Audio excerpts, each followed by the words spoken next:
one in the game. For this run. For the run. Get off me. DK. Yes, sir. Hey, it's John Schneider with the Seattle Seahawks. And Washington's got away. Leo Wilson with a catch. Jackson, Smith, and Jimbo. The Seahawks are going to hold the NFC Championship. Every year, the NFL does. Is it going to be another 9-8? Players who've got to finish something. They have to fix the offensive Part of his line. success and part of Ambition of being the LOB. Want to hear? That's trading DK Metcalf. Make him aggressive. This is the HawksZone Rundown with Ryan and Bryce.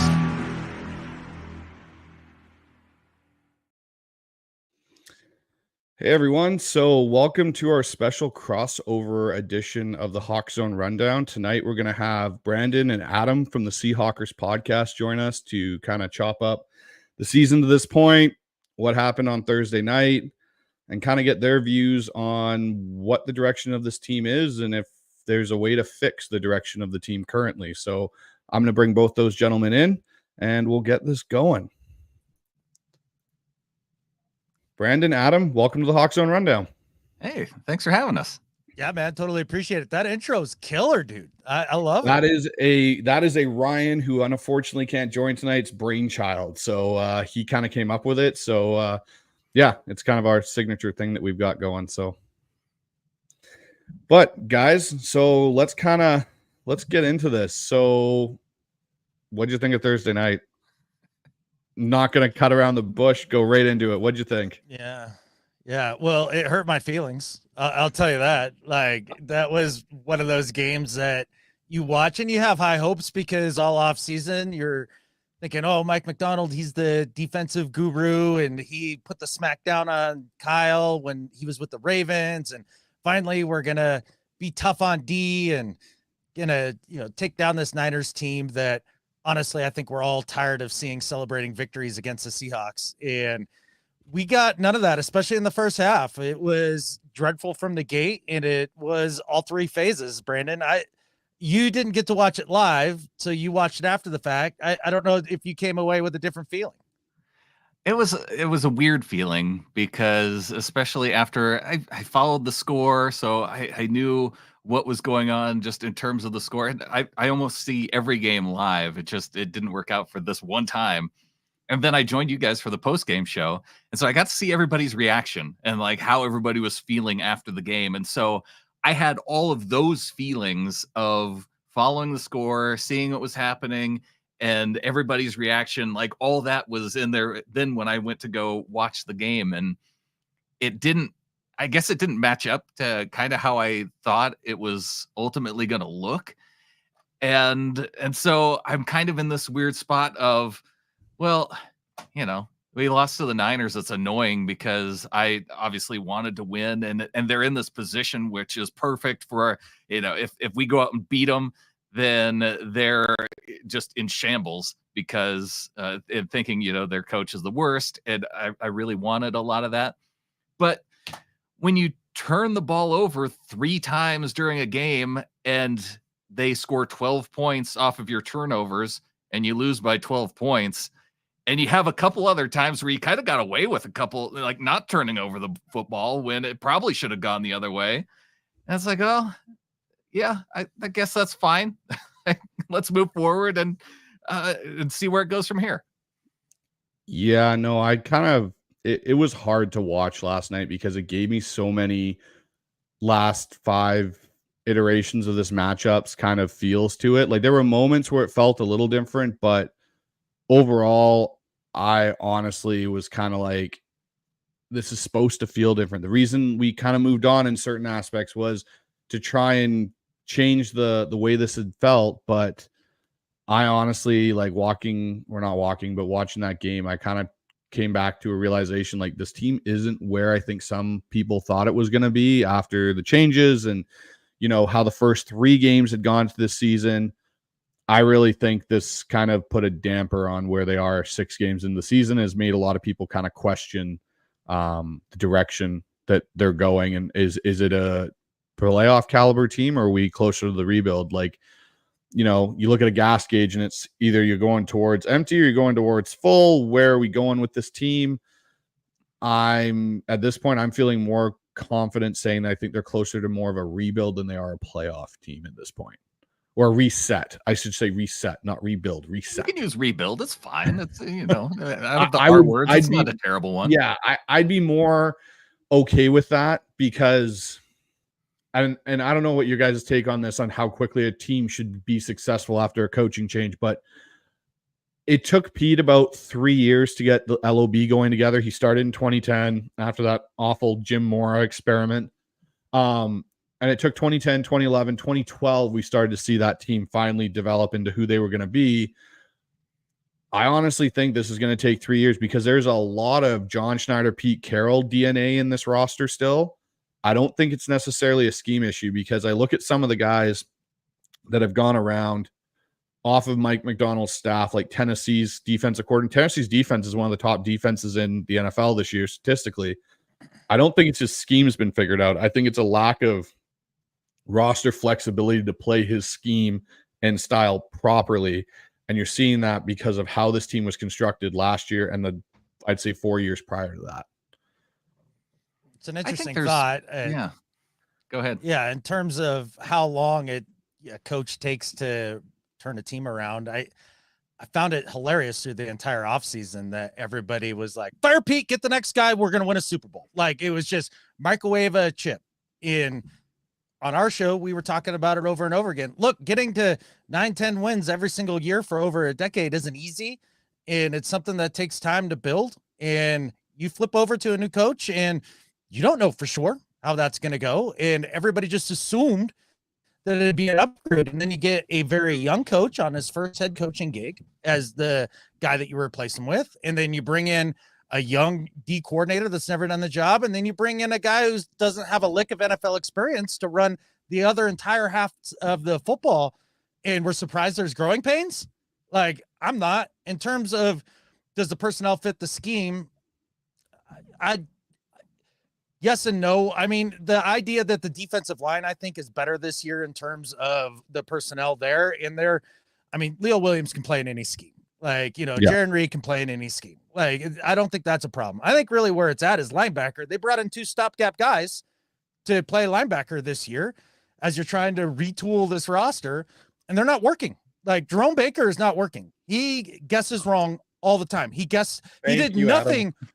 He did nothing on the big run at the end of the game. Like, Hankins, they try to pin it on him in the broadcast, but Hankins is piling his dude back into that gap to squeeze it down. And then you see our defensive lineman right next to Hankins, and then you see Baker standing dead behind that defensive lineman doing nothing, just standing there, and then points around after it too, like he's surprised. Like, no, that's your gap, man. That was you. Yeah, no, Baker for me has been I would much rather see Tyrese Knight out there getting those reps that Baker's getting. Let him develop, let him go forward. The other guy for me on the others, like on the defensive side, that to me falls in the same category as Baker is Rayshawn Jenkins. Like, I would much rather see Kobe Bryant or Kayvon Wallace starting next to Julian Love. Kayvon Wallace, the only reason I'm saying Kayvon Wallace before everyone shakes their head and hates me for it is... Oh, no, I'm fine with that one. It was... No, Kayvon was the one. Laker. Kayvon took a terrible angle on that last big run. That is true. He did take a terrible angle. So did Julian Love on the big touchdown. Are you mad at him? A little bit. Okay. But I would Kayvon's much a rather little see more them inconsistent because about it. Jenkins, to me, his biggest contribution so far has been picking up the fumble in the Giants game and running at 90 yards. He's had horrible fits in multiple games. He's been beat multiple times. But the one play for me outside of the long run with Baker, Adam, that you're talking about, was after the first Geno interception, we get the Niners into a 3rd and 8 in their own end, and Brock Purdy beats Jerome Baker to the first down marker. And that to me is like, you cannot get beat by Brock Purdy. And I get he's a bit of an athlete, but you had an angle to him and you took the wrong angle and let the guy get a first down. Like, that's your job as a linebacker. Like, you should be licking your chops at, hey, the quarterback's running and he's not Michael Vick or Lamar Jackson or any of those guys. Like, I should be able to just pounce on this guy, and he doesn't. And so I would rather see Baker out, Knight in with Dodson, and see what that looks like going forward. Because I think Dodson, yes, he had a rough game, but I think he's a better linebacker than Baker and someone that you could potentially re-up for another year contract if you don't find anybody in the draft that you like.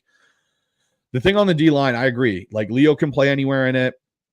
Jaron Reed, as he gets older, I think he's starting to show a little bit less versatility than what he had maybe prior in his younger years. But the thing for me is, like, once you lose Murphy and Williams, the depth on this D-line I don't think, at least, it doesn't fit exactly what Mike McDonald needs on it.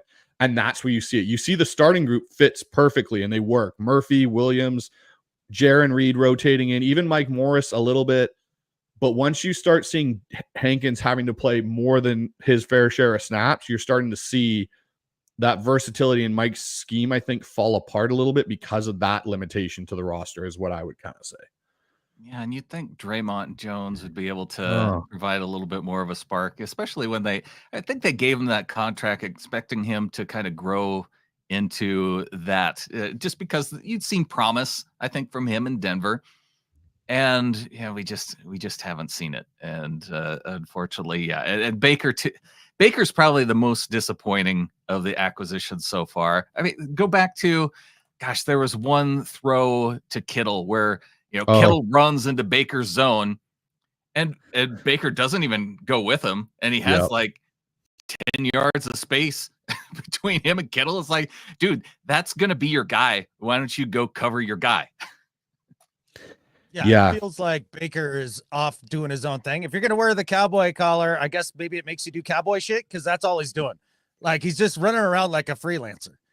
And it's just true. It's infuriating to watch it. But in terms of safety, definitely don't want to see Kobe out there. No, thank you. Never, ever. I'm good on that.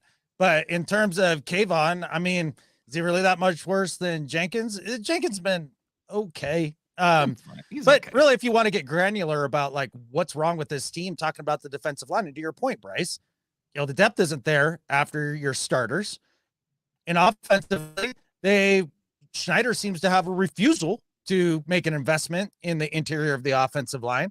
And here we are reaping the dividends of those poor decisions in drafts past.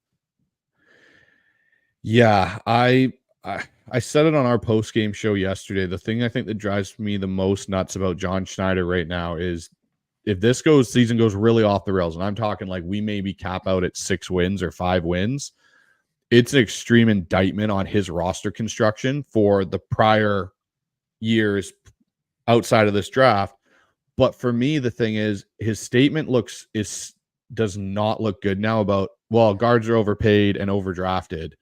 And in our own division for the last decade plus, we've had some of the best interior defensive linemen in the NFL wreak havoc on a mobile quarterback in Russell Wilson when he was here.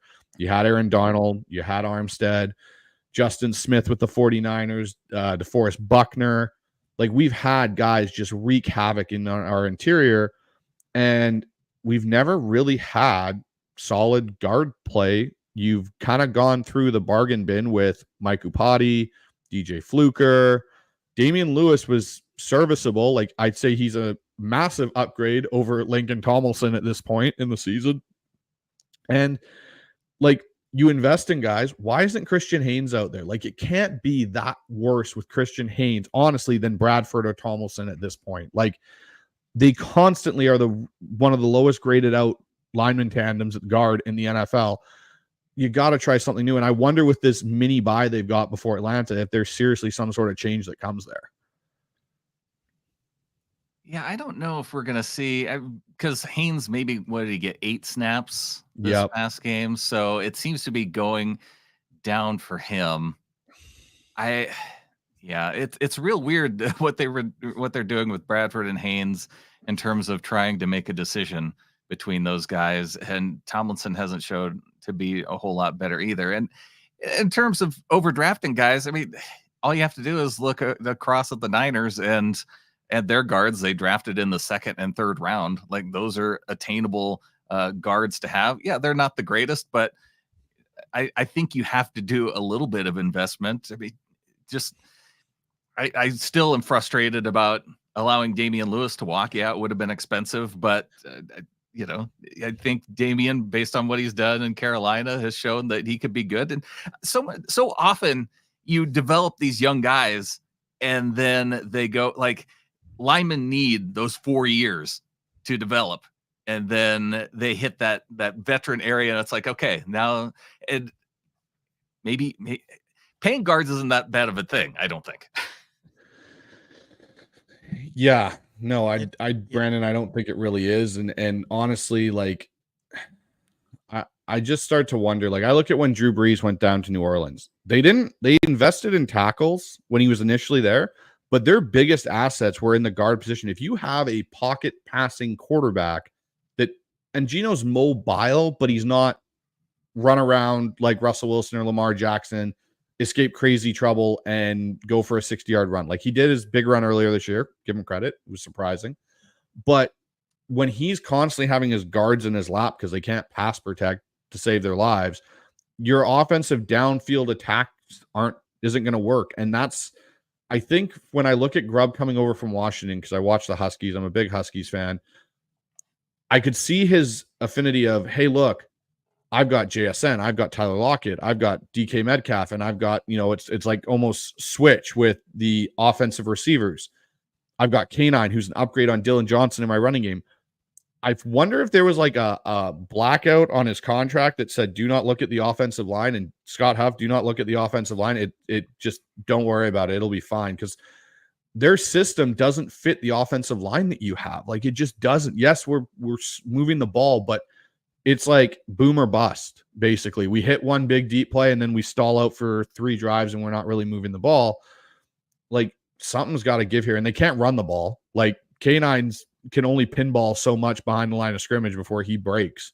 And at this rate, like, we're hooped in that regard because we're averaging, I think it was the last game was like 2.6 yards a carry or something. Mm-hmm. Game before that was like 7 yards a carry, and the game before that was like 5 or 6 or something along those lines. You bring up Grubb, and man, when he was hired, I was furious. Like, it made no sense to me. College dudes do not pan out in the NFL when they don't have any NFL experience. The history is littered with them. I hated his style of offense. All shotgun, all spread them out, all throw it down the field, and go from there. That's great in college. It's fantastic in college. But in the league, you can't get away with that, especially when you have an offensive line that has deficiencies in pass blocking. So not only do you have, Stone Forsythe out at right tackle and Bradford, who's not really known as a pass blocker, Connor Williams working himself back into shape from the ACL, and then a career journeyman in Tomlinson, who's never been known for pass blocking either. You've got personnel that's not suited for sitting in the gun all the freaking time and throwing bombs down the field instead of running the football and doing some of the other things. You make all those offensive linemen play backwards when you play that style of football. Grubb's got to figure it out quick, fast, and in a hurry. Get your ass under center, start running the football, and go to the play action game, and let your offensive linemen who are built more to play downhill like Tomlinson and Bradford to do that instead of asking them to do what is their weakness. It makes no sense to me. I saw the effort from Grubb this last game to maybe get to it, but the idea that they can't run the ball, I don't buy it. It's just that they haven't practiced it all off season, and it's not in their DNA. And the problem with it all is if you're soft on offense, it bleeds over to defense. So we can't stop the run on defense, and we're soft offensively. You're going to get jellied every game. That's just how it is. And you brought up the roster construction part of it. And so that's where I have a little bit of leeway for Schneider with this particular group, because if they're going to look for this certain style of offense, and now you're dealing with primarily guys who have been there from a previous regime, like that may take some time then to work out if you're trying to find guys for the system on the offensive line. So I'm willing to, that's where I think it might take some extra time.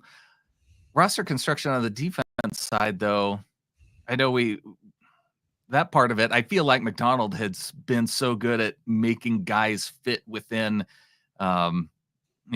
taking guys that have struggled elsewhere and then fitting them in and having them improve then within his defensive system. And so that part of it, I guess I'm less flexible with, less willing to put that onto John Schneider. But I think that, if we saw the defense shift then with the addition of Roquan Smith on that Ravens defense.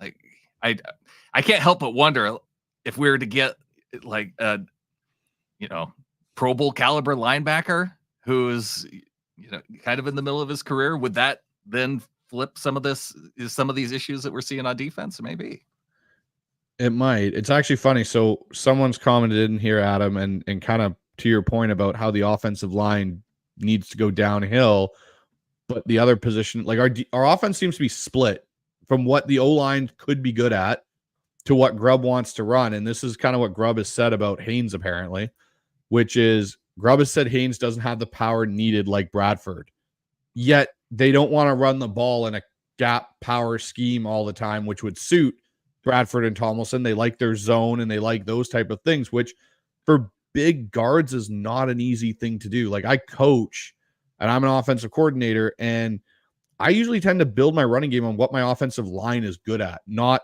what I want them to be good at and hope that they can be good at. It's, are you guys going to be maulers, or are you more on the speed side of things? If you're on the speed side and smaller, we'll run zone.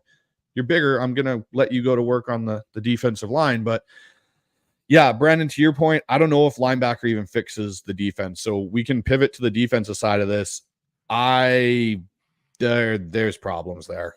Like, I don't know if it's Mike McDonald's defense is too complicated for these guys to understand, or something's going on, because there's a lot of miscommunication across that defense. Like, we're talking about run gap fits for linebackers, or safeties coming down into fill spots, and tight ends still seem to be our kryptonite. We can't or refuse to cover them, apparently. So, yeah, I don't know how they fix the defense right away. Well, and I think that's the issue that we get in with both these things. We're 6 weeks into a young coaching staff that's never coached together, and we're seeing communication issues on defense. We're seeing procedural issues on offense, and especially with those being over the last 3 games, and 3 games within an 11-day period. Like, there's not a whole lot of time to make adjustments in that time frame. So I think it's still gonna, like, we have to be a little bit patient. Oh, without question. Yeah, without question. I agree. The patience thing. Okay, so let's pivot to a different question here, guys. What are your expectations for the rest of this season? Do you see this team as a fringe wildcard team, or do you see this team as more of a rebuild project through the rest of this season going forward? Because our next, 3 games, we've got the Falcons, the Falcons, the Bills, and the Rams. How do you predict that those 3 games, or what are your feelings on those 3 games coming up on the schedule?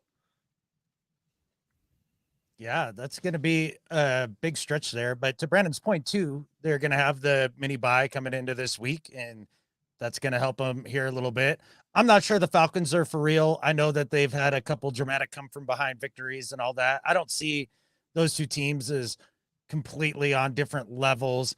The Bills have been up and down, so we'll see how that goes. But they could come out of that with 2 wins. They could also go another 0-3. I mean, you could about sell me on anything. In terms of expectations, could they be a fringe wild card team?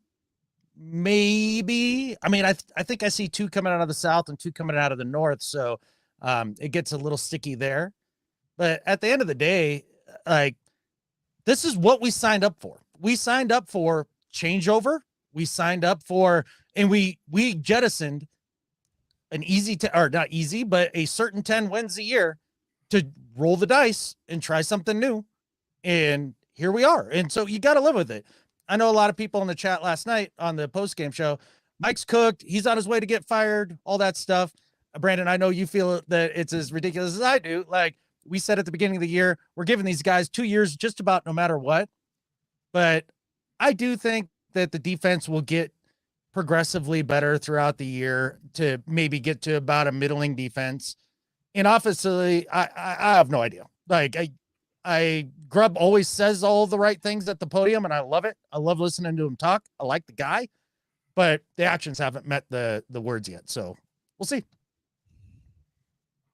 Yeah, expectations for me. I expect them to rattle off and go undefeated the rest of the season and take us to the Super Bowl. Like, why is that a weird expectation? That's what I want, so that's what I'm going to expect, and maybe I'll be disappointed, but that's fine. Hey, as long as we get 2 wins over the Rams, how about that?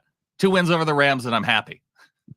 That's fair. For me, I want to see kind of what we saw in 2011 from this team, how they struggled through that first half of that season, and then things started to click towards the back end, and you could start to see the change, the build, the team going in the right direction. That's kind of what my hope is for these guys now, is like, hey, like, you know what, maybe fringe playoff, maybe you're, 8-9, 9-8, maybe you sneak out and get a 10-win season out of it, but I want to see it at a point where you can start to see it actually working and being a cohesive unit. Because right now it doesn't look like a cohesive unit from defense to offense. You look at the Lions game, and yes, we had injuries. The offense did quite well in that game. They, put up the points. They kept playing in the shootout. Defense was an issue. And then you look at other weeks, and our defense has been better, and our offense could barely move the ball at points. So I want to see that cohesive unit kind of come together. And I agree with you guys. I think it's minimum 2 years. I think it's even 3. I think they give this staff 3 years. I don't know if the offense or the coordinator positions get that. I could see it being a situation where if this gets worse on offense, Grubb might not be here next year potentially. I think that could happen, because I think, to your point, Adam, like, I liked Grubb in college when he was at Washington, but if you can't translate to the NFL game and understand the balance that's needed more so than in the college game, it's hard to kind of keep your job going. And I found the one interesting hire outside of Leslie Frazier this offseason was, I think it's Jordan Peets. I think that's his first name is Jordan, or it's Jake. He's from the Rams. He was their pass game coordinator and McVay's like right-hand guy for years. And not because he's on McVay's staff, but because if you look at his track record of coaching, he's done a very successful job developing quarterbacks and creating successful offenses. I could see him being the, oh shit, our backup plan is this now because Grubb didn't work, and we're going to pivot to this and move in this direction. But yeah, no, like, I kind of wish they would go to the Super Bowl this year. Like, that would be, best thing ever. But yeah, for me, if it's more like a 2011 season where we start to see some growth from this team in the right direction and to start to see those things, that will put me in a happier mood. But got to ask you guys about some growth from Grubb. I think that, well, shoot, we saw some of that shift, I think, from the previous game to this game. Like, they actually, that first drive looked great up until the interception, right? They had a nice balance, and so they came in with a plan. They executed it, apart from the turnovers. Like, I just keep going back to the turnovers from this last game. They killed a lot of good moments for sure. The one thing I found interesting about that opening drive, though, Brandon, was it gave me because of what got said throughout the week in the press conferences with Mike McDonald, and I don't know how you guys feel about this, but it made me really feel like Brian Schottenheimer circa 2019, where he was going to run the ball, run, pass down the field, no matter what. That's what he was doing, because he was committing to what the head coach wanted at that point. And then obviously the turnovers kind of derailed everything. But that was kind of the vibe I got, was like, oh, you got told to run the damn football, so you're going to run the damn football in this opening drive, regardless of what the outcome is. So, yeah, that was the thing is that I think that this offense probably runs a lot better with Geno Smith as the quarterback on a run pass schedule, because probably the thing that we saw with Russ when we were doing that type of offensive commitment was that he would drop back to pass on third down and hold the ball and then get sacked. And so, but Geno's a lot better at diagnosing the defense and making a quick decision. And I think that ultimately leads the offense to move the chains a lot better, even if you run twice and you only get 2 or 3 yards and you're facing a 3rd and 7. I think Geno, he executes on those 3rd and 7s a lot more efficiently than Russ ever did. Yeah, I would agree. Geno is very much yeah, I think Gino's definitely more of a rhythm quarterback. He needs that rhythm and that consistency. He can't do the off schedule kind of stuff. And I agree with you. I think he does work better on a scheduled out kind of offense to an extent. But speaking of Gino, what are your guys' opinions? Because obviously it's being floated now on social media and everything, and Seahawks Twitter about Gino and Gino's season so far. And do we pay Gino because, Gino's contract may need to be readjusted this upcoming offseason? What are your guys' thoughts on Gino this year so far and then going forward into the future? And the reason I'm asking, Adam, I saw you drop your head, is because I know it's going to be a question that's going to kind of just be around, and I'd like to get your guys' opinion on it because I have my own, but I'd like to hear your guys' kind of opinion on Gino and the future. And that's not to say Gino's bad, like that's not at all what I'm saying here, but just what your thoughts are this team might do going forward with Gino, and how dependent is it on how this rest of the season goes? Yeah, no, I hear you. I don't think you were trying to say that he's a bad quarterback, but that's exactly what they say on Seahawks Twitter. As I've done this now with Brandon for going on season 11 here, I've watched Seahawks Twitter have takes on all sorts of stuff. Let Russ cook, yada, yada, yada. You know what they are every time? Dead ass wrong. So I don't really give a crap what the people on Seahawks Twitter have to say. It's usually the wrong tack. In what I was seeing in the comments last night was Gino's trash. You got to get rid of him. Like, I can't believe we're paying this guy when he's been excellent all year and then has his first bad game. We'll get rid of the guy. And it was a bad game. Let's be honest about that for sure. He's great off schedule and he can do some of the off schedule stuff. Is he elite at off schedule? No, but he can get to some of that stuff. And look, I don't care if you put Tom Brady behind that offensive line, you're probably not going to a Super Bowl. Like, you're just not. It's complementary football. And the cohesion, as you mentioned earlier, Bryce, is really the bigger problem. You talk about McDonald looking at Grubb being like, run the freaking football. Well, okay, then. And he tries to do it. And the problem is that they're figuring this out on the fly. And we heard Pete, when he was with the Patriots and the Jets and having to go to USC, say that he sat down and he had to really take a long time and think about his philosophy and how it all connected and how to make a complementary football team, and then have that set philosophy when he came into the Seahawks and then execute it. These are all young dudes. Have they really had the time to sit down and do that? Or are they figuring it out on the fly? It feels like they're figuring it out on the fly. And when that happens, you're prone to inconsistency. And inconsistency is the number one thing that's killing this team. Number two being turnovers. And the cool thing about the Gino decision, as far as whether or not you're going to pay him, it doesn't have to be made until the offseason. So we can actually go through this whole season and see how he looks before we need to have, we can have opinions all year long about whether or not they get to that point. And I think once we get to the end of this year, we're probably going to look at Gino's stats. He's probably going to have his highest stats, at least in terms of passing yards, by the end of the season, especially if we keep up the pace offensively like we've seen so far. He's probably going to have as most number of interceptions that we've seen if we keep up this pace too, because if you ask him to throw 50 times a game, he's probably going to throw one or two picks, just because that's the nature of the position when you're throwing that many times. So it's going to, but ultimately I think you're not going to find anybody better immediately this offseason. I guess it'll depend too where we end up seeing our draft position based on wins and losses. But I don't have a whole lot of hope that this is the offseason where it's going to be a big quarterback class like we got to see this past year in 2024. So I agree with both of you. This is my take on it, and this is kind of how I view the Gino situation, and it's kind of a little bit of both of you actually in this.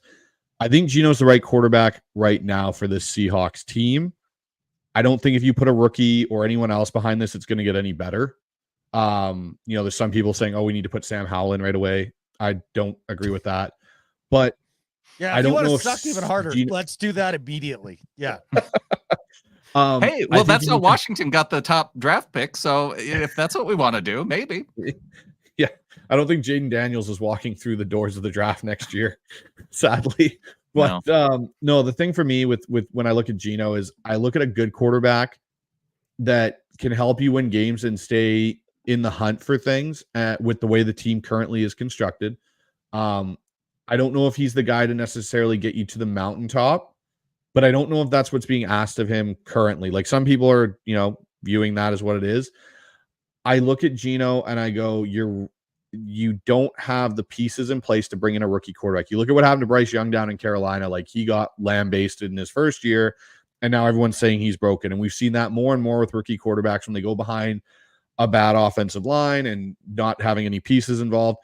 The thing for me with Geno and like you said, Brandon, with the contract, it really does, like we can watch the season play out and make our decision. It's how are you going to allocate your cap money potentially in draft picks to fix your glaring issues on this offensive line. And if you can do that, great. But are you going to be able to do that if you're paying Geno potentially somewhere between $40 and $50 million a year? That's going to be your big question, because the other caveat to this is where are you allocating your cap money in regards to DK potentially, because he's going to also be wanting money again, because that's where he's at in his market. So I look at it and I go, like, Geno fits what they are right now. And you need to be realistic about what they are right now, which is not a Super Bowl contending team. And kind of like we said earlier, like they're in this kind of flux where they're a 9-8 fringe playoff team with holes. And Geno is doing what he can with the holes. And there's going to be good games and there's going to be bad games. Last night was a bad game for Geno. I just don't look at Geno and go, that's the guy I think that's going to bring us a Super Bowl trophy in the next 5 years, 6 years, if that's the goal. Mainly also because his age is a factor in this. We're not talking about 25-year-old Geno. We're talking about 34-year-old Geno. So that's kind of my take on it. He's good. I love Geno. I advocate for him. I just don't think he's going to be the guy that brings us to that next plateau, but we can't bring somebody in with the shambles that we're dealing with currently.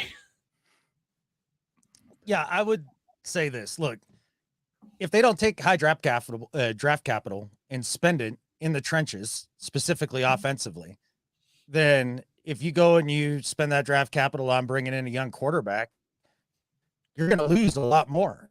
And Coach Mike already under fire this year, I think unnecessarily so, but under fire already. He needs to win, and he needs to win now. Bringing in a rookie next year that you're going to start over Geno if you didn't have a great year this year as a staff, I think that's a big risk that I'm not sure a guy like Mike McDonald is going to want to take there. In terms of Geno's contract, like right now it's super team friendly. I mean, shoot at 35, 40 next year. It's actually a pretty nice deal compared to the other QBs out there that are getting top dollar, like Trevor Lawrence or Tua or some of the lesser talented guys in the league. And in terms of can you win a Super Bowl in the next 4 years with Geno Smith? Absolutely. If you're spending that draft capital on fixing the big issues on your football team, so then you can just have Geno go out there and play his game instead of having to try to put on the Superman cape as he's doing now to try to, lift this team to victory each and every week. So to me personally, the idea of a 37, 38-year-old Geno is not scary considering the amount of wear and tear that he's had on his body to this point in his career. He just hasn't had a ton because he's sat behind guys for a while. So I'm committed to Geno for 4 years. That's the way I look at it, because you're still going to get another team-friendly deal, Brandon. I'm trying to think of other quarterbacks in the league who you can consistently ask to go out and score 30 points a game and get you victories when your defense can't stop the run. And I feel like the list is about Mahomes, Josh Allen, and then I start to struggle with who those quarterbacks are after those couple guys. And Jaden Daniels might work his way into that conversation too, just with the way like he's been accurate and incredible, but he's not to that point yet because he's still a rookie. There's just not a lot of quarterbacks that are at that level. So I like where you're at, Bryce, because I like telling Geno that he can't do things, because when we do that as fans, he usually goes out and proves us wrong. So yeah, Geno Smith can't win us the big game. I agree with you. So pivoting off of Geno, what are your guys' thoughts on DK? and DK going forward, because obviously he is going to be up for a contract, and given how the receiver market turned out this offseason with the guys that did get paid, and then kind of what these first 6 games have shown, are you in favor of paying DK, or are you in favor of potentially moving on from DK? The thing about DK, I don't know why I end up defending him so often, but I do. People get real mad at him because he finds himself in moments where maybe he isn't always as consistent as we might hope for as much as he's paid. But I also think, like, okay, a lot of people want Tyler Lockett to retire because he's getting up there in age and he's getting to that retirement point. And if we allow DK to walk, and then what are we going to be down to? JSN and Jake Bobo? Like that's going to look a whole lot different offensively than I as much as the people who love Jake Bobo want to see him out there and catching more passes. Like I don't think it's going to result in a dynamic offense when those are your top 2 pass catchers. So yeah, I want to keep around DK. I think they have the ability to build on the offensive line, also pay DK among the better receivers. The only question that I am getting to is, especially in a game like last night, where it's like they gave everybody an opportunity to be like, okay, which one of these guys is going to be our featured number 1? Like sometimes we'll see Tyler get a majority of the catches. Sometimes we'll see JSN, like in the Patriots game. And then sometimes we'll see DK get fed a little bit more. And I don't know. I know going into the season, we wanted to see DK be like that guy. But I also wonder, too, if he's going to be getting 9, 10, 11 targets a game, if that's going to help us ultimately, too. So where I'm having a little bit of trouble is where this team's going to find the balance as to who can be that go-to guy in key situations. And unfortunately, DK has not been as consistent as I think we would all like him to be in those situations, which is why we're having this conversation. Yeah, I'd say DK is a 85 to 90% a number 1 receiver, and he is going to seek top of the market, like the tippy top of the market type money. And so really this isn't much about how I feel about DK, the player, all that much, but more just the way that the salaries for wide receivers have gone off the rails the last couple of years. It kind of started with Christian Kirk, and then it went bananas from there over the last couple of years. And I'm sorry, man, they're not as valuable as a top 10 quarterback. They're just not. I mean, you can go out and find receivers in any round. They're the easiest to find in later rounds. I'm still not saying it's easy overall, but of all the position groups, there's more of them coming out of college each and every year than ever before. And you can hit on those guys. I'm just not a huge fan of dumping a crap ton of money into the perimeter when you haven't shored up the interior, because it's really where football games are won and lost. So it has a lot less to do with DK, or if I'm worried about whether he's pouty or not, or the lack of ball security or anything like that. More just about the market. I think it's gone bananas. Yeah, no, I agree. The market has, and Christian Kirk was the start of that. When he had his ridiculous contract down there in Jacksonville, I was kind of like, did they just really pay that guy that amount of money? And it just kind of threw the market out of whack. For me with DK, like I look at, if you were to say hypothetically, Tyler was to retire, which is a potential, and DK were to be traded, you're left with JSN and Jake Bobo. Like your receiver room got massively depleted. And so I agree to a point that you could move on. I would rather keep DK personally. I think you also don't have to give DK as long of a term deal as some people think you do to keep him around. I think you could give him something where he could still get back to the market before he's 30 and get potentially another payday in there. The thing for me, though, and I really agree with Brandon on this, they are trying to feed too many guys and make somebody the number 1 instead of committing to it.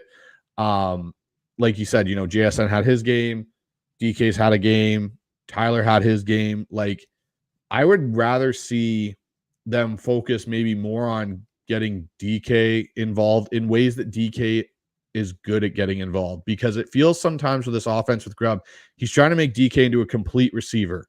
rather than getting DK involved or getting him the ball in ways DK gets the ball best.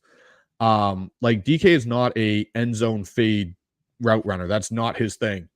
But we keep seeing him to try it, and it's driving me nuts. Like DK is better at running a hard slant and you throwing it in there and letting guys bounce off of DK. Like that's how you get DK the ball within the 10-yard line and the end zone. Don't throw him a fade. He's never shown the ability really to do it well. Jake Bobo does it better. And that's Jake Bobo's asset, is he's actually good at running the fade route. The one position might group be the only guy. I know that's true. He might be the only guy. But the one thing I was going to say about, and moving off DK a little bit with this offense and just one position group that drives me absolutely bonkers. And I think we don't know, we get burned by it constantly. We talked about earlier. We don't know how to use tight ends in Seattle. We have no flipping clue. Use what? Exactly. Tight ends. Oh, okay. Yeah. Yeah. Right. Like this That's random position. Is it yeah. new? It must be, because we don't know how to use it here in Seattle. We constantly pay guys money to come here and because they're going to be effective in our offense, and nothing seems to work out. The last two effective tight ends that were ever in Seattle, in my opinion, were Zach Miller and John Carlson. Really, like Luke Wilson was decent, but Luke Wilson wasn't a right home tight end at any point. No love for Tulamili? What's yeah, Tulamili was okay. He wasn't, but what I'm saying is and you get where I'm going with this. Like we pay, again, we talk about where we allocated cap money. We brought Noah Fant back. Noah Fant has not been an impact on this offense at all anymore. To be honest, I would say AJ Barner has been more effective as a rookie coming in. And I really liked AJ Barner coming out of the draft. Why did we go and pay Noah Fant? You could have let him go and you could have, brought in a better guard for Lincoln Tomlinson potentially, because you would have freed up some cap money in that respect. We need to stop trying to do things that we're not good at. And we're not good at not drafting, but paying tight ends and using tight ends. Use them for what they're worth. AJ Barner, you're great on your little outlet plays. Get him the ball. Let him go do things. He's a cheap 4-year player that you can have. I just don't understand this affiliation or asphyxiation, I should say, with tight ends and always paying them money and never, ever, ever using them correctly. Yeah, Brandon, how do you feel about that Noah Fant money? Was there another place maybe you wanted to see that? Yeah. I mean, I think I covered the Damian Lewis thing well enough, but that's fine. I agree with you. I mean, Colby Parkinson probably would have been an even better guy to keep if you wanted to keep a tight end. Maybe not he's probably better at blocking than Fant is. So you have that. Yeah, I don't know what that's a John Schneider issue that he apparently has this fixation on, and let's not pay those guys. That's fine. So speaking of John Schneider, how much of a hot seat do you think John Schneider is currently sitting on with the fact of how this team is going to perform potentially going forward, and with the going forward roster construction? Because I'm not sure when his contract actually expires. I don't know if it's this year or next year that his contract's up for renewal. But what do you guys what are your opinions on John Schneider now that you've kind of seen the 6 games so far? And I know it's early still, but with how this roster's been constructed over the last, say, 6 years for Seattle. Yeah, John Schneider isn't going anywhere anytime soon. He'll get extended, and he's one of the top 10 GMs in the league. Does he have glaring weaknesses? You bet. Do I want to roll the dice and bring in some new fresh GM to go with this new fresh coaching staff that John went out and hand plucked himself? No, definitely not. John Schneider won the coup with Pete Carroll, the power struggle.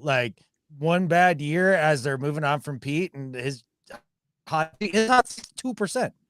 He's going nowhere. Yeah, and he is under contract through the 2027 draft at least. So he's got a little bit of time. I think where his seat maybe ends up getting hot is if there's an ownership change.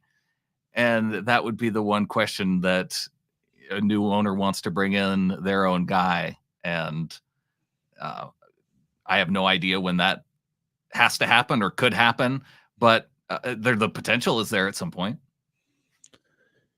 Yeah, the owner change thing. I think the biggest hiccup with before at least was there was a contract in place with the city of Seattle that if somehow there was an ownership change, something was allocated in payment. Now that's out the window. I don't think there's going to be an ownership change anytime soon. I don't think Jody Allen would have switched coaches if that was going to happen. I think she would have left things status quo and kind of set it off for the new person to come in and make their changes. No, and I agree with you. I don't think John Schneider's in the hot seat. I wanted to pose that question again because I think it was, kind of an interesting topic considering we've got the fact of considering he can't decide on guards, he can't figure out linebackers, but yeah. Yeah, and that's the whole thing is like Adam said, he's got his glaring weaknesses. The one thing I think will be interesting next offseason, though, for this team is the fact that I feel like the coaching staff will be more involved than they were this year because they were still building this coaching staff during the draft process, during the free agent process. And that was one thing that was alluded to a lot in that was like, hey, Mike McDonald's worried with the coaches and getting everything set up there. We're doing our thing with the players. And I think that maybe is where you might have, especially with maybe the free agent side, missed on some things that maybe Mike might have wanted that didn't get necessarily conveyed correctly. And it'll be interesting to see how it goes in the next offseason. But with that being said, we've had a whole boatload of questions come in here and comments. So I'm going to pick a couple out of here and we'll answer them as we go. Let's see here. Let me go back up to the top. Oh, man, we've had a whole bunch come in here. Okay, so here's a good one here. Jeff, in your opinions, what causes our terrible first half? It's been killing us since Detroit. Adam, you go first with this one. Oh, goody. Yeah. I have no idea. I'm not going to sit here and lie to you. Like I have an answer to why this team starts out slow. It's the same thing we saw under Pete for years and years, and we were all frustrated. We all thought it was just his, can you win it in the fourth quarter, little ditty that he'd always go to. But for whatever reason, it does seem like that they are just still in that mindset. I don't understand it. It almost feels like a stupid vibe thing. I don't know about you, Brandon. Maybe like it's more obvious to you, but it just kind of head scratching. Well, it is head scratching in the sense that we've now heard from Coach Mike that he wants to emphasize starting fast. And so with that emphasis, it leads you to think like, oh, well, they did that in the first couple games. That makes a lot of sense. And maybe there is that added bit of pressure then that might be leading to some of those turnovers, because I feel like turnovers have been a big part of the issue, whether it's, DK fumbling it after catching, whether it's Gino throwing into coverage and having it picked off.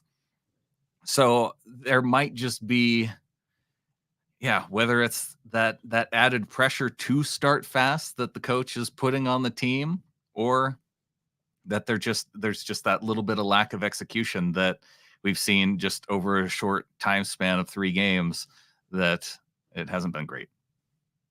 I came up with a theory while you were saying that, Brandon. Okay. Yeah. Perfect. Maybe it's just a function of the defense giving up points so fast and so early that the offense is really pressing and feeling like they're behind and having to throw the ball a lot. Like maybe that's where it's coming from, because if you don't really have the personnel to stop the run, and they clearly don't at linebacker, then it doesn't matter how much you're going to come out and say you're going to start fast on defense. You're just going to get it crammed down your throat. Yeah, no, I wish I had an answer. I think part of this is just, again, you got an OC that's new to the NFL in a whole. And I think you've got a team that's still trying to figure out their identity. What are we good at?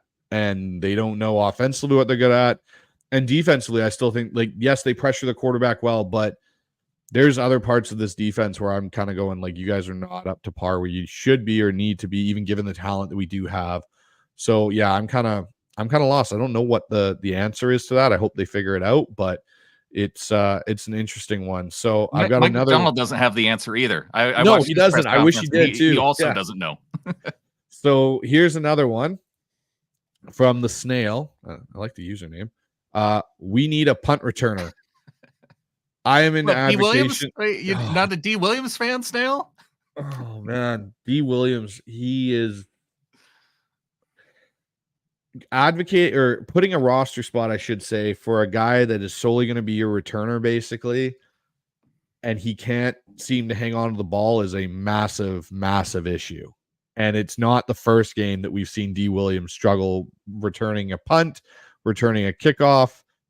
It's like he has to fumble the ball before he can catch it, it seems like, almost. Well, let's give him a little bit of credit. Like Devin Witherspoon did block a dude into him. That's true. That's true. I'll give him that. But like, I don't know outside of that what his value is if he's not great at it. Like, if you're going to add, like, put a roster spot in place just for that, I don't know if that's a misstep on them by what they thought the kickoff and new NFL special teams were going to be like.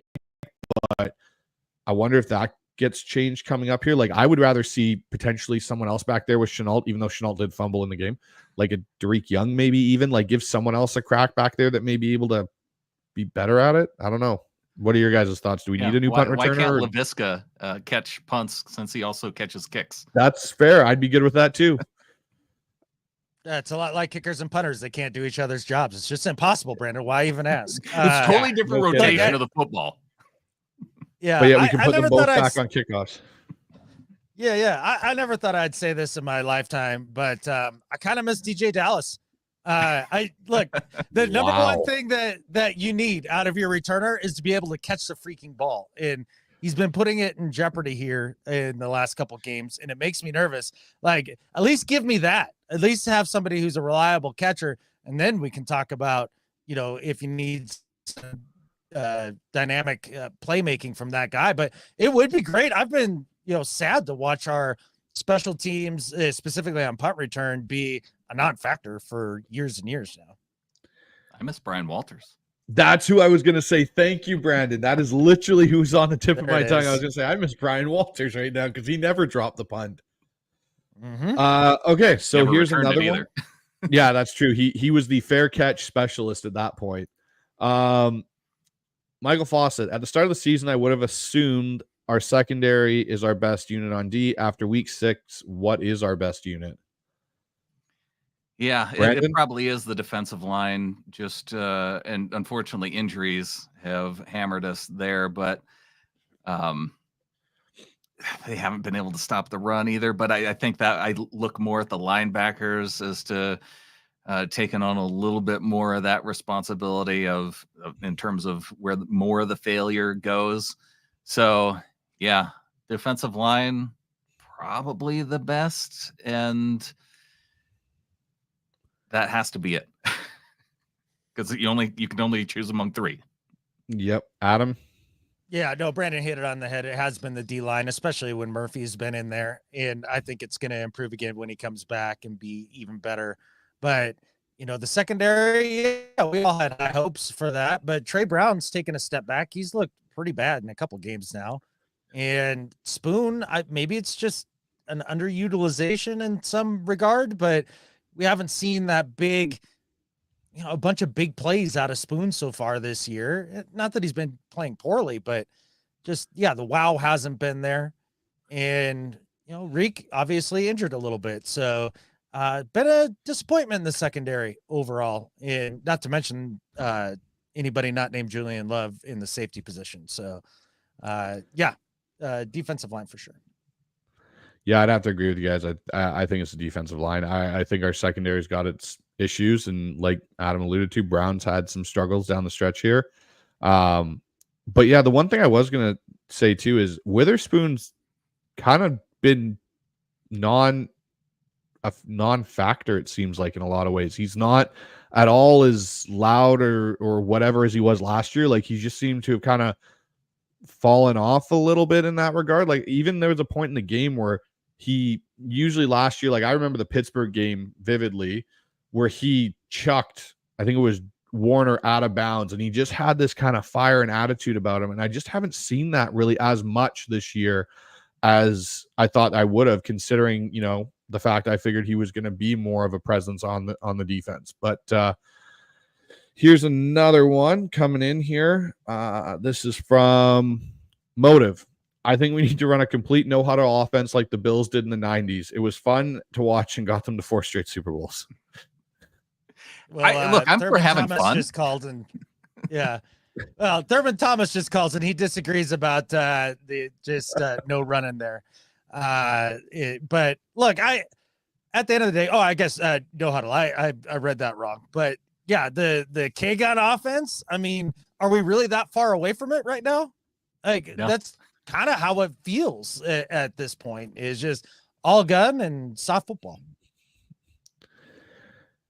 And that it did work out to get them to those 4 straight Super Bowls, but yeah, soft football ends up hurting you in the playoffs ultimately. I think it would be fun. This offense, I think, has the ability to be really fun, even based on what we've seen through the first 6 weeks. Like I like scoring points. If we can have fun watching our team play offense this year, and it might not be so fun on the defensive side, but hey, this is a growing year anyway. Yeah, have some fun. Yeah, no, agreed. All right, and then we've got this one from Ryan Eady. I miss Izzo. Don't we all? Yeah. Yeah.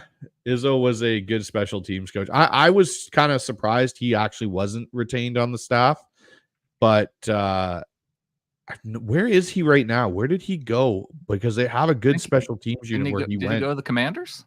I think he might have. I think you're right. I think he did go to the Commanders. Yeah.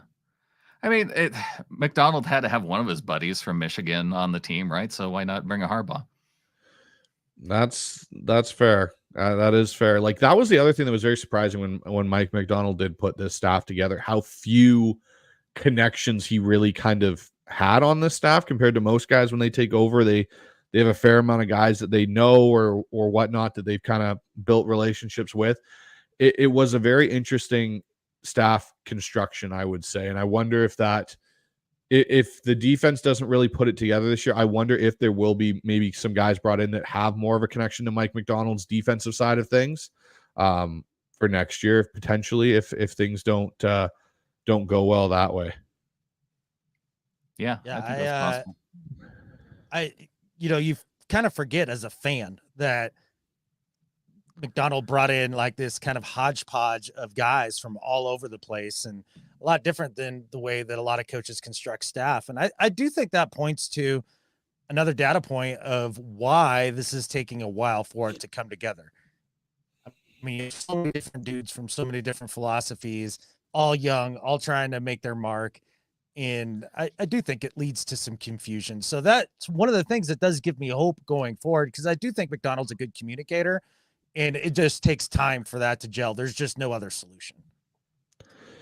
Yeah, no, I think that's a fair point. Here's another one from Ryan. Can we get Clowney? He's a hot name right now for Seattle with the Chenna injury.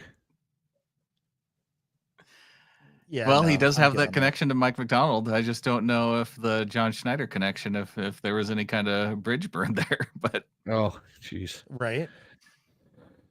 So yeah, no, I think to wrap up what we've got kind of going on with the Seahawks and everything, and I'll give you guys a chance here to kind of plug your guys' stuff for your show. But I would say I just want to see this team start growing and becoming more cohesive as a group going forward. And hopefully that starts in Atlanta in however many days that comes up here in 10 days or so.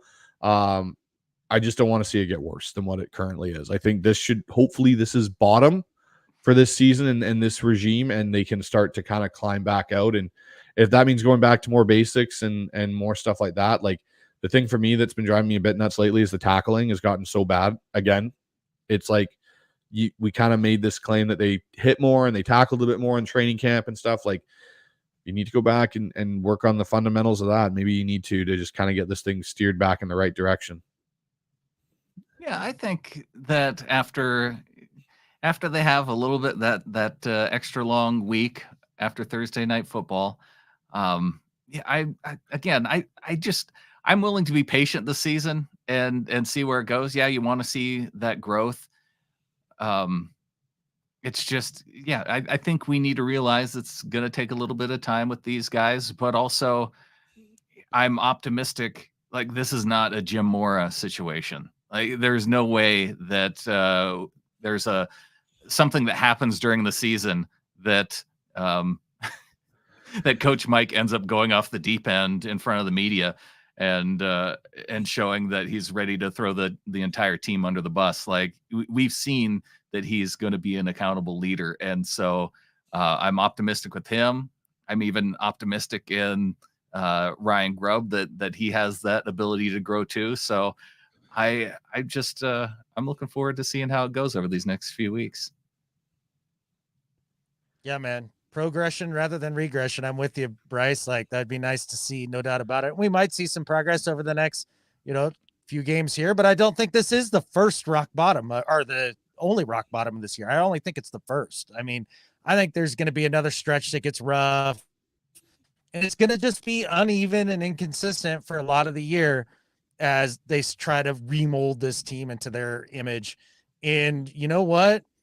If we're not doing Pete this year, and we're going to start over with the new coach, I do trust Mike, and I'm going to give him a lot of grace. Like, let's just see him try to do his thing this first year. I guarantee you he's going to be better his second year, no matter what, just because of all the experience he's going to gain. No, I agree with both of you guys. So before we get out of here tonight, Brandon, Adam, tell the listeners, on my show at least, where they can find you guys and what you guys got coming up. Yeah, you can check us out. Seahawkerspodcast.com is our website, and all of our shows up there. So if you want to subscribe, you can go there, find our recent episodes. You can also find, we do some other shows on the Believe Podcast Network with some of our buddies that we've built through the years. We've got Clinton Barr, we've got Phil Leidick, Wilson Kahn that join us on different shows, and you can find those at For the Hawkra under that podcast feed. And we have, just a variety of shows where we do a post-game recap with Clinton that's called 3 In, 3 Out. Adam does a gambling show with Clinton and Wilson called PNW Prop Stars. And then we have our Seahawkers What If show where we preview the matchup of the upcoming team. And Phil Leidick does a great job with that, coming up with questions and talking about, what things we might see and how our team might respond. So, and then of course we have our Seahawkers podcast, which is out on YouTube. You can find it anywhere too with podcasts. Adam and I have been doing it since 2013. And we just have a blast talking Seahawks. Just a couple of buddies from kindergarten still hanging out and talking football. Yeah. Yep. He hasn't gotten sick of me yet. I don't know how that's the case, but yeah, man, check it all out. I truly believe that the full smattering of shows that we put out is some of the most unique Seahawks content you're going to find out there. No doubt about it. And Bryce, like, your channel here, HawksZone Rundown, what you guys are doing, you and Ryan, like, you guys are getting after it, man. And I'm impressed. Really enjoy being able to chat with you today, man. This is cool. Everybody, if you've been listening to our show, go check out HawksZone Rundown and make sure you hit that sub button.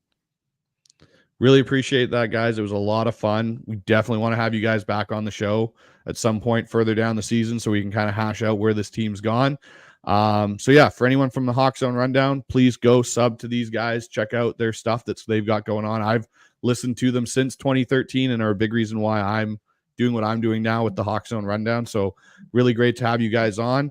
Everyone else, subscribe, hit that notification button. But for tonight, go Hawks. Go Hawks. Go Hawks.